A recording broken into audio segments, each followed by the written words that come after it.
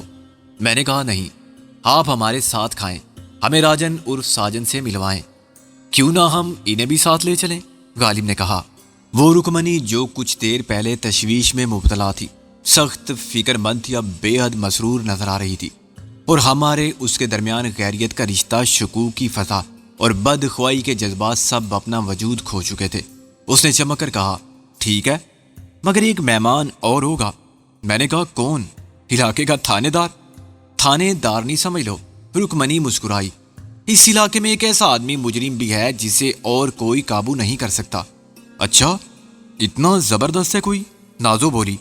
غالب نے کہا تم کیا سمجھتی ہو، بس تم ہی ایک چیز ہو، بڑی بڑی بلائیں پڑی ہیں دنیا میں جو کسی کے پیچھے پڑ جائیں، میں بلا ہوں؟ نازو نے چراغ پا ہو کے کہا۔ غالب نے ایک دم لہجہ نیاز مندانہ کر لیا۔ کہہ رو بلا ہو جو کچھ ہو، ہم تو عاشق ہیں تمہارے نام کے۔ غالب کے دو الگ اشعار سے غالب نے جو مفہوم پیدا کیا وہ لاجواب تھا، جس نے نازو کو بھی لاجواب کر دیا۔ ہم سب بڑے خوشگوار موڈ میں ایک ساتھ نکلے۔ اب کمار کی ٹیکسی کے پیچھے ڈاکٹر رکمنی کی گاڑی تھی جو ریل کا زنانہ ڈبہ بن گئی تھی۔ ہم نے ایک جگہ سے راجن کو اٹھایا، پھر دوسری جگہ سے اس لڑکی کو ساتھ لیا جو کمار کے وعدہ فردا پر پڑی استقامت کے ساتھ زندگی سے پوری امید سمجھوتا کیے بیٹھی تھی۔ اس کا نام پارو تھا اور وہ تھی بھی بہت پیاری سی۔ جب ہم نے کمار کی طرف سے اسے یہ سنایا کہ اس کا انتظار ختم ہوا تو اس کی آنکھیں خوشی کے آنسوؤں کو نہ روک سکیں۔ یہ اطلاع خود راجن کے لیے بھی اتنی ہی خوشی کا باعث بنی۔ آخرکار کمار نے ایک گھر خریدنے کا ارادہ کر لیا تھا اور یوں دو طرفہ ہجر کا عذاب تمام ہوا۔ وہ ایک خوبصورت دن تھا جب ہم نے جانتے بوجھتے اپنے آج اور کل کے سارے دکھوں کو بھلا دیا اور اپنے ان نئے دوستوں کے ساتھ ان کی خوشیوں میں بھرپور شرکت کی۔ ایک مدت کے بعد ہم خوب ہنسے، انہیں بھی ہنسایا اور ہنستے کھیلتے کلکتہ دیکھتے رہے۔ یہ ایک دن کی مستعار خوشی تھی۔ ہمارا اندیشہ ہے دور و دراز کے بیاباں میں راحت کا ایک نخلستان، جہاں ہم نے وقتی رشتوں کے خلوص کا سہارا لیا جو سفر کے اگلے مرحلے کی ضرورت تھا۔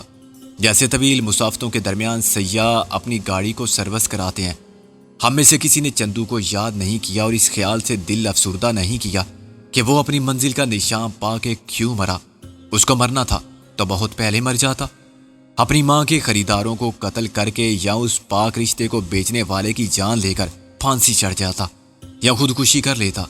زندگی میں مرنے کے لیے مواقع کی کمی نہ تھی، لیکن وہ اس موقع کی تلاش میں تھا جب وہ کلکتہ جا کے اپنی ماں کی تلاش کے مشن کو کامیاب بنا سکے۔ احمق، جب یہ موقع ملا تو خود مر گیا۔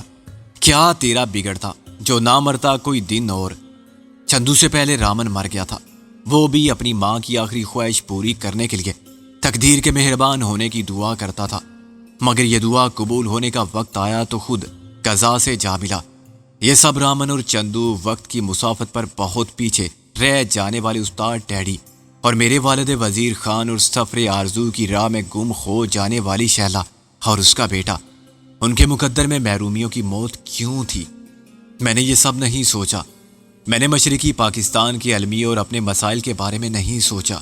ہاں، مگر میں نے رابعہ کو اس رات بہت یاد کیا، بالکل اسی طرح جیسے خاموشی سے گل نے محسن کو بہت یاد کیا۔ اس دن ہم دونوں ہی تنہا تھے اور ہم اپنے اندر کی ویرانی کو اور خلا کو خوشگوار باتوں اور مجبوری کی ہنسی سے نہیں بھر سکتے تھے، پھر بھی ہم نے سب کا ساتھ دیا۔ رات گئے ہم لوٹ آئے۔ راجن اور رکمنی ہم سے بچھڑ کے کہیں اور چلے گئے۔ کمار اپنی پاروں کو چھوڑنے کے بہانے ہمیں چھوڑ گیا اور ہم دوسری ٹیکسی میں بیٹھ کے ہوٹل پہنچے۔ کمار نے ہماری تصویریں اتروا لی تھی اور وعدہ کیا تھا کہ اگلے دن ہمیں نئے پاسپورٹ مل جائیں گے۔ اس نے راجن کو اور پارو کو ہمارے متعلق صرف یہ بتایا تھا کہ ہم دوست ہیں اور ہمیں ڈھاکہ جانا تھا، مگر ہمارے پاسپورٹ گم ہو گئے تھے۔ کلکتہ ایئرپورٹ پر ہمارے سامان میں سے ایک بریف کیس غائب ہو گیا تھا۔ انہوں نے اسے جھوٹ سمجھا یا سچ، اس کی ہم نے پرواہ نہیں کی۔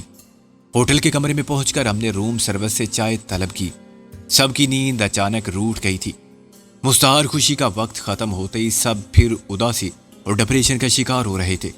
میں نہیں چاہتا تھا کہ کوئی افسردہ کرنے والی بات کرے اور سب کو افسردہ کر دے۔ میں نے کہا آج کا دن اچھا گزر گیا ہنستے کھیلتے ہوئے۔